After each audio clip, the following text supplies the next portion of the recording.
buy a rental property out of state? That is one of the number one questions that I get asked in my DMs on Instagram all the time. And today we're going to answer that question. My name is Casey, and thank you for watching Brick by Brick Wealth. The first thing is you have to get a team. You can't expect to do everything all by yourself. There's just no way, especially if you are out of state. So you do have to relinquish some control and get a team to help you navigate through the difficult process of buying a property out of state. You won't have the advantages of driving by the neighborhood and scoping things out on the weekends, popping into open houses, talking to neighbors. A lot of local people that invest in their neighborhoods and invest in property areas around them are able to do that. But it is a little bit harder to take that risk and buy something out of state. There are ways to do it. People do it all the time, but you have to have a team. There are a few key people that you have to have on your team in order to be investing in rental properties out of state. The number one person that you have to have is a real estate agent or a wholesaler or someone to help you find the deals. Yes, you can look online, but you need someone that's going to be able to help you look at the deals on the inside, take pictures, take videos. You need someone with boots on the ground. If you're not able to be there personally, then you have to find someone who will. A real estate agent is a great person to have on your team because they can help you find comps, which are comparables, which are properties that are similar to yours that you're thinking about buying that have been sold in the past 30 to 90 days within that neighborhood or specific area. Finding comparables in the house will really help you narrow in on a price that you should pay, rental values, and aftermarket repair values. You need to be able to have all those things in order to feel confident about buying a property. A property manager is one of the key people that you're going to need on your team. If you are investing locally where you live, you could potentially manage your properties yourself if you're interested. But please don't try and do that if you are investing out of state. You need someone who is local, who can respond to tenant repair requests. You need someone who is local, who can pop into the property and make sure everything's going smoothly. Another person you really need to have on your team is a contractor and set of subcontractors. A lot of people ask me, well, I just need a contractor. Why do I need to have a plumber? And why do I need to have an electrician separate? Don't contractors have all those things? Yes, of course they do. But contractors are just the guy on top. They're the ones that manage and oversee your job. So you are paying them a premium to oversee your contracting work. Not all houses are going to need a full gut job or a major remodel that you can't oversee yourself and be your own property manager. There will be times when you need to use a contractor who they will cover all the different bases and have all their guys lined up.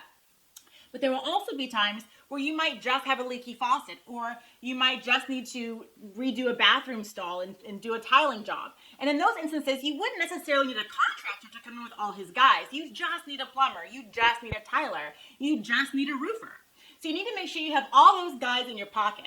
When you look online and you're scouring Nextdoor or you're on Facebook and you're trying to start getting your list together of reputable contractors and subcontractors who other people have vetted through good recommendations and, people have liked them. When you start seeing those people, put them down in an Excel spreadsheet. So when you do find out that you need just an electrician or just a plumber or just an HVAC guy, you don't have to call a contractor. You can go to your Google Sheets document and pull up one of those guys and call them directly. And you won't be having to pay the overhead management fee that you would normally have to pay a contractor. You'll also need an insurance agent to help you. Now, insurance agents, a lot of them can work across the country, but some of them like to only work locally. So if you want to go with Allstate or State Farm or whoever else, Geico, they can work across state lines. But if you want to find someone local, a local insurance company or a local insurance agent, they might be able to give you better rates because they're familiar with that area and they only do insurance with that area. You'll also need someone to help you with the closing process of your purchase. Depending on the state that you're in, that title of person might vary. You might be using an escrow company, you might be using a title company, you might be using a real estate attorney. All those people do the exact same thing in providing you with, they're basically a third party who helps you close the purchase of the house. In my 7-day real estate training that I offer free for all of my Brick by Brick Wealth fans, we talk a lot about the A-team, what's involved, and more specifics on who you need and why. You can find that free 7-day email training in the link below the description of the YouTube video or in my bio link on Instagram.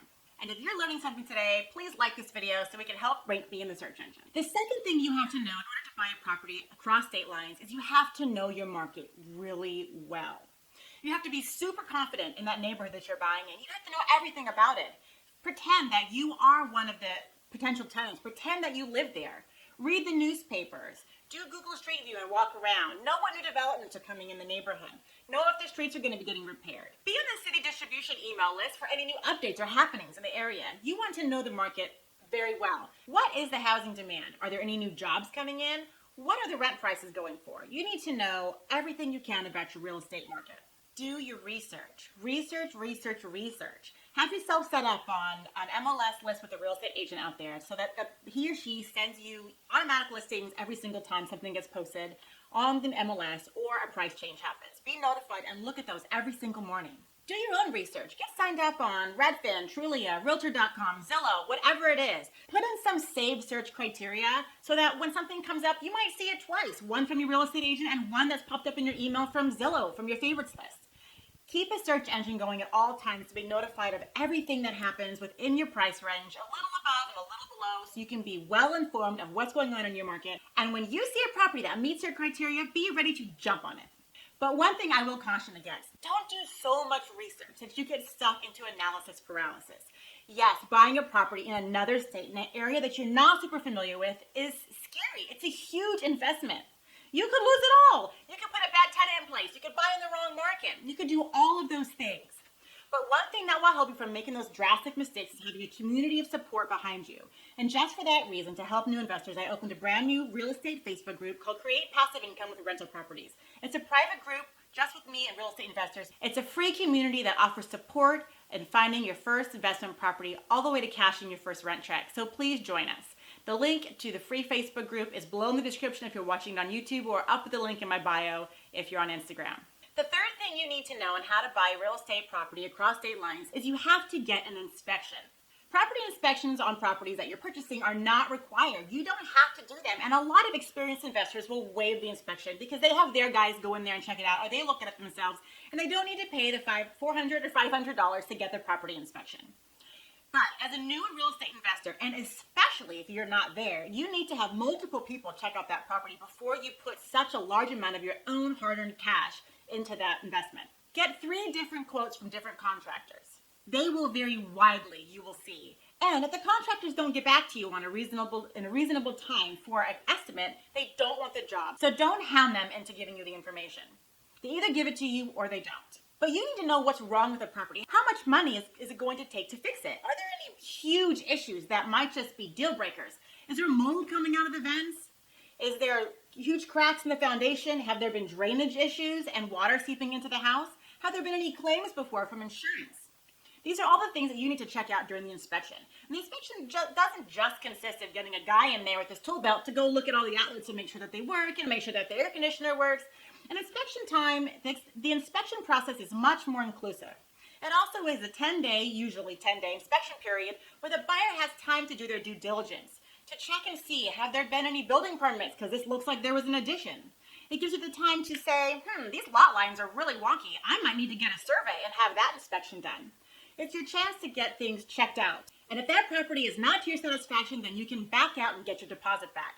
That's the inspection period, and it's super important for new investors to get that home inspection. You get your 3 contractors to look at it, and if you're using a real estate agent, they'll be able to recommend to you their most trusted inspection guys, and also the best contractors that they work with. The fourth thing that you need to know how to do when you're investing across state lines, and this might be a big one, you have to let go of control. Me, I'm a control freak. I like to be in control of everything. And a lot of real estate investors are. But one thing you have to relinquish is the ability to check everything off yourself and have your own stamp of approval. You're going to have to rely on other people to get things done. And yes, that might mean that you have to do business with a couple turnips to find the diamonds. You might think that this guy's going to be a great contractor, and then he screws you over.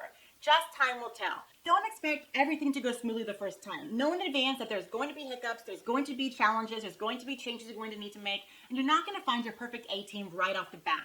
But one thing you can do to help minimize picking the bad apples is to do Zoom calls. Instead of just interviewing the people on the phone, listening to their voice, see them face to face. You'll get a way better feel for a person when you can look at them in the eyes and talk to them. Even though you can't be there in person, you can still do it through FaceTime or Google video chat or Zoom or whatever. But let them know that you want to do a real-time video chat to talk to them. You want to get to know them, and you want them to see a face behind the phone.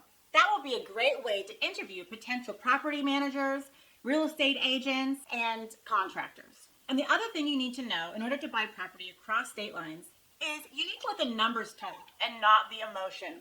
Being a first-time real estate investor, it's really easy to get hung up on the aesthetics, the way things look. Or if you don't own a property yourself, to get wrapped up in the little things that real homeowners would be excited about. Like, oh my gosh, that wraparound porch. I've always wanted that. That's going to be great. Tenants are going to love that. Let's buy that house. Or, oh, this house has vaulted ceilings and look at those I-beams and oh, it's just beautiful. You have to look at this from a purely investment business standpoint. Put on your straight face. And don't let emotion take any control over you. If the numbers don't make sense, if the deal's not a good deal, just let it go. Don't start rationalizing with yourself that, well, this looks nice. Maybe I'll make money doing it. Let's not even go there. You need to know if this house is going to be a moneymaker, if you're going to produce enough positive cash flow that you don't have to worry about small little incidentals. Look at the comparables around you. Look at what's for rent. Look at what those things have sold for, those houses. Because I promise you there are other investors that are buying those houses and that are quickly turning them into rentals. So what are they doing? What are they paying? What type of interiors do they have? What are the features that those rental properties have? And then make sure that you have those exact same features. If they're not putting granite countertops and hardwood floors in, don't do it either. Of course it looks better, but if you're not going to make the money back on rent, then it's not worth it. If you've enjoyed this video, please subscribe to my channel and like the video. It helps encourage me to make more videos just like it. You can follow me on Instagram at Brick by Brick Wealth. And also, please join my free Facebook group, Create Passive Income with Rental Properties. Thank you so much for watching Brick by Brick Wealth.